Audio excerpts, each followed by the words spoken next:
بسم اللہ الرحمن الرحیم۔ السلام علیکم دوستو فرض کیجئے آپ چائے کا کپ ہاتھ میں لیے کھڑے ہیں اور کوئی آپ کو دھکا دے دیتا ہے تو کیا ہوتا ہے؟ آپ کے کپ سے چائے چھلک جاتی ہے۔ اگر آپ سے پوچھا جائے کہ آپ سے چائے کیوں چھلکی تو آپ کا جواب ہوگا فلاں کا دھکا لگنے کی وجہ سے۔ غلط جواب۔ آئیے ہم آپ کو اس کا صحیح جواب بتاتے ہیں۔ میں ہوں ہومیو ڈاکٹر محمد اعجاز اور آپ سے مخاطب اپنے چینل ہومیوپیتھی اینڈ ہیلتھ سے۔ اگر آپ نے ابھی تک میرے اس چینل کو سبسکرائب نہیں کیا تو سبسکرائب کر لیجئے اور بیل آئیکن کے بٹن کو پریس کر دیجئے تاکہ بر وقت میری ویڈیوز کی نوٹیفیکیشن آپ کو ملتے رہیں۔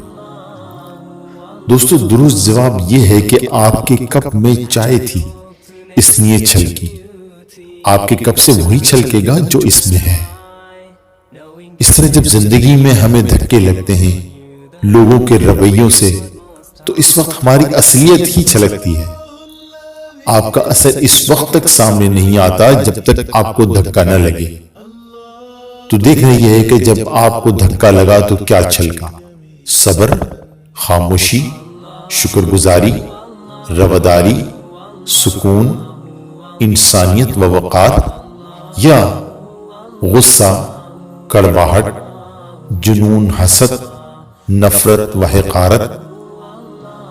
چن لیجئے کہ ہمیں اپنے کردار کو کس چیز سے بڑھنا ہے، اس لیے کہ فیصلہ ہمارے اختیار میں ہے۔ امید کرتا ہوں کہ آج کی یہ ویڈیو آپ کو پسند آئے گی۔ پسند آئے تو ضرور لائک کیجئے۔ اب تک کے لیے اتنا ہی کافی ہے۔ ملتے ہیں پھر اگلی ویڈیو میں کسی نئے ٹاپک کے ساتھ۔ صحت مند رہیے، تندرست رہیے، اپنا خیال رکھیے۔ اللہ نگہبان۔